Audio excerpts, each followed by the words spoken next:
जय राम जी की। श्री वाल्मीकि रामायण किष्किंधा कांड 56वां सर्ग। संपाति से बानरों को भय। उनके मुख से जटायु के वध की बात सुनकर संपाति का दुखी होना और अपने को नीचे उतारने के लिए बानरों से अनुरोध करना। पर्वत के जिस स्थान पर वे सब बानर आमरण उपवास के लिए बैठे थे, उस प्रदेश में चिरंजीवी पक्षी श्रीमान गधराज संपाति आए। वे जटायु के भाई थे और अपने बल तथा पुरुषार्थ के लिए सर्वत्र प्रसिद्ध थे।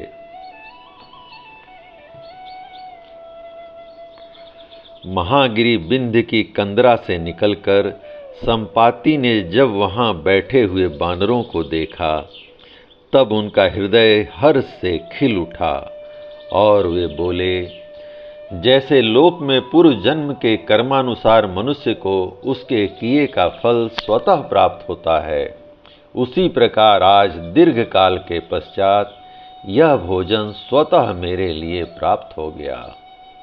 अवश्य यह मेरे किसी कर्म का फल है। इन बानरों में से जो मरता जाएगा, उसको मैं क्रमशः भक्षण करता जाऊंगा। यह बात उस पक्षी ने उन सब बानरों को देखकर कहा। भोजन पर लुभाए हुए उस पक्षी का यह वचन सुनकर अंगद को बड़ा दुख हुआ और वे हनुमान जी से बोले, देखिए, सीता जी के निमित्त से बानरों को विपत्ति में डालने के लिए साक्षात सूर्य पुत्र यम इस देश में आ पहुँचे। हम लोगों ने न तो श्री रामचंद्र जी का कार्य किया और न राजा की आज्ञा का पालन ही। इसी बीच बानरों पर यह सहसा अज्ञात विपत्ति आ पड़ी। विदेह कुमारी सीता का प्रिय करने की इच्छा से गिद्धराज जटायु ने जो साहसपूर्ण कार्य किया था, वह सब आप लोगों ने सुना ही होगा। समस्त प्राणी वे पशु पक्षियों की योनि में ही क्यों न उत्पन्न हुए हों, हमारी तरह प्राण देकर भी श्री रामचंद्र जी का प्रिय कार्य करते हैं।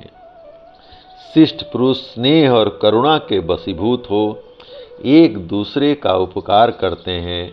अतः आप लोग भी श्री राम के उपकार के लिए स्वयं ही अपने शरीर का परित्याग करें। धर्मज्ञ जटायु ने ही श्री राम का प्रिय किया है। हम लोग श्री रघुनाथ जी के लिए अपने जीवन का मोह छोड़कर परिश्रम करते हुए इस दुर्गम वन में आए, किंतु मिथिलेश कुमारी का दर्शन न कर सके। गिद्धराज जटायु ही सुखी हैं, जो युद्ध में रावण के हाथ से मारे गए और परम गति को प्राप्त हुए।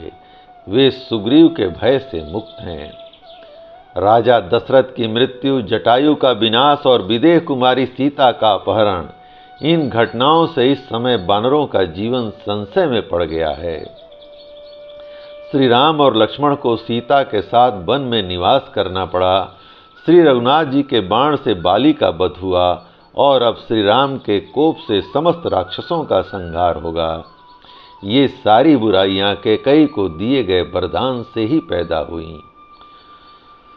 बानरों के द्वारा बारंबार कहे गए इन दुखमय वचनों को सुनकर और उन सब को पृथ्वी पर पड़ा हुआ देखकर परम बुद्धिमान संपाति का हृदय अत्यंत क्षुब्ध हो उठा और वे दीन वाणी में बोलने को उद्यत हुए।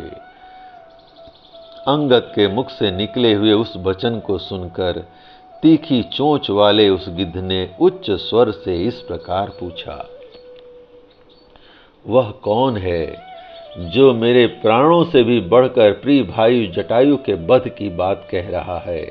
इसे सुनकर मेरा हृदय कंपित सा होने लगा है। जन स्थान में राक्षस का गिद्ध के साथ किस प्रकार युद्ध हुआ था, अपने भाई का प्यारा नाम आज बहुत दिनों के बाद मेरे कान में पड़ा है। जटायु मुझसे छोटा, गुणज्ञ और पराक्रम के कारण अत्यंत प्रशंसा के योग्य था। दीर्घ काल के पश्चात आज उसका नाम सुनकर मुझे बड़ी प्रसन्नता हुई।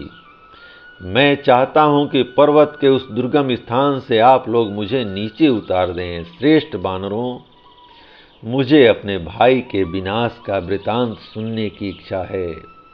मेरा भाई जटायु तो जन स्थान में रहता था।